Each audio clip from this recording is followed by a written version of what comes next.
പുതുയുഗയാത്ര മലപ്പുറം അരീക്കോടെത്തിയപ്പോൾ വേദിയിൽ താരമായത് P K. Basheer MLA. ആണ്.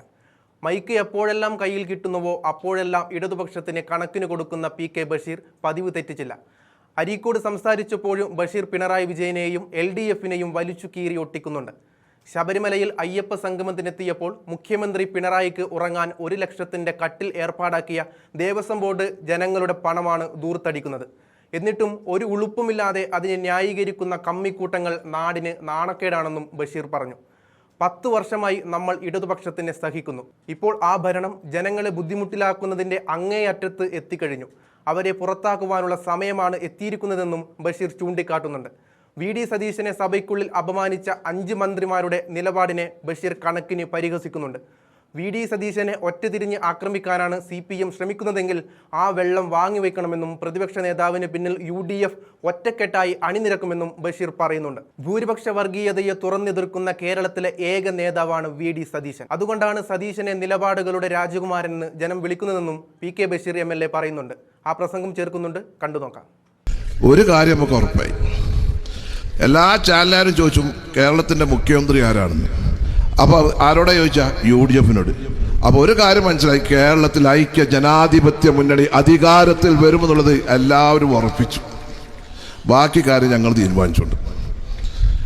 പിന്നെ കഴിഞ്ഞ 10 കൊല്ലമായി നിങ്ങളൊന്ന് ആലോചിച്ച് കട്ടുമുടിച്ച് എല്ലാ അർത്ഥത്തിലും കേരളത്തിൻ്റെ സാമ്പത്തിക രംഗം നശിപ്പിച്ച ഒരു സർക്കാരാണ് പിണറായി സർക്കാർ എന്ന് നമ്മൾ മനസ്സിലാക്കണം.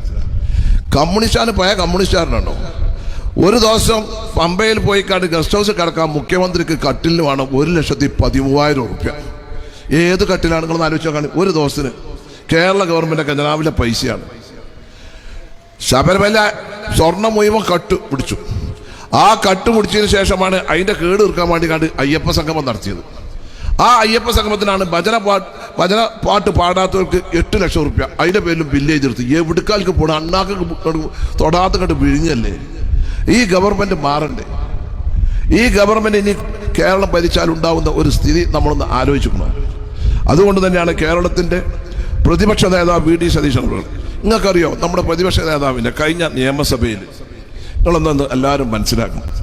പ്രതിപക്ഷ നേതാവ് പ്രസംഗിച്ച് ഞങ്ങൾ ശബരിമല വിഷയത്തിൽ ഗവൺമെൻറ് നിലപാടിൽ പ്രതിഷ്ഠിച്ച് സഭ ബഹിഷ്കരിക്കാൻ തീരുമാനിച്ചു. അപ്പോൾ തുടങ്ങി 5 മന്ത്രിമാർ പ്രതിപക്ഷ നേതാവിനെ വ്യക്തിപരമായിട്ട് ആക്ഷേപിക്കുക. കമ്മ്യൂണിസ്റ്റുകാരുടെ ശൈലിയാണല്ലോ വ്യക്തിഗത നടത്താന്നുള്ളത്. ഒരു കാര്യം മാർക്സിസ്റ്റുകാരോട് ഞാൻ പറയാം, നിങ്ങൾ എന്ത് പറഞ്ഞിടുകയല്ല, പാറ പോലെ ഐക്യ ജനാധിപത്യ മുന്നണിയും കേരളത്തിലെ ജനങ്ങളും പ്രതിപക്ഷ നേതാവ് VD സതീശൻ്റെ കൂടെ ഉണ്ടാവും. പറച്ചിലല്ലേ, പറച്ചിലൊന്നുമില്ലെന്നും ഞങ്ങളൊരു ഇഞ്ച് മോശമല്ല, ഒരു പെല്ലും ബ്രേക്കില്ലാത്ത വാപ്പാൻ്റെ മകനാണ് ഞാനൊക്കെ. ഓർമ്മ വെച്ചോടി, പറയാൻ തുടങ്ങിയാണ്ടല്ലോ കുറച്ച് നമുക്ക് നന്നായി പറയാനുണ്ടാവും. നിങ്ങളെങ്ങനെ പറയാം, ആരെ പറ്റി എന്തും പറയാം. കക്കുമ്പോൾ നിങ്ങൾ ആലോചിക്കണം.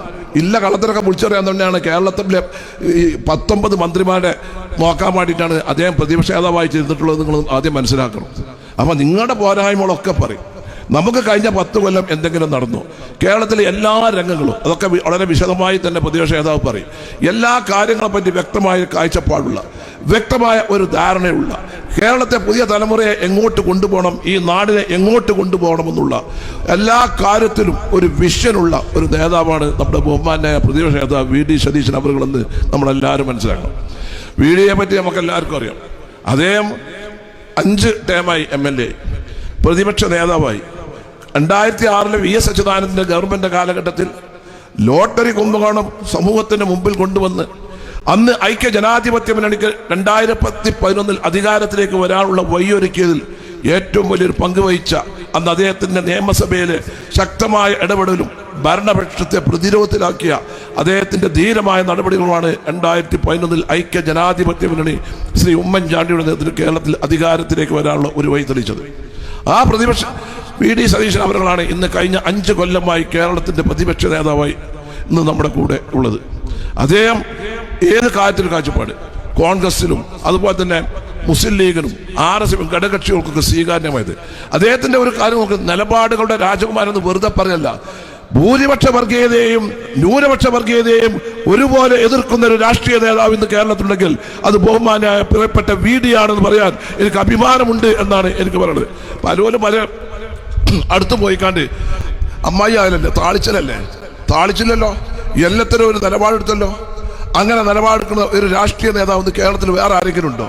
അത് നമ്മുടെ ബഹുമാനായ പ്രതിപക്ഷ നേതാവ് വി.ഡി. സതീശൻ അവർക്കാണെന്ന് നമുക്ക് അഭിമാനത്തോട് പറയാം. ഞാൻ കൂടുതലായി ഒന്നും അറിയില്ല.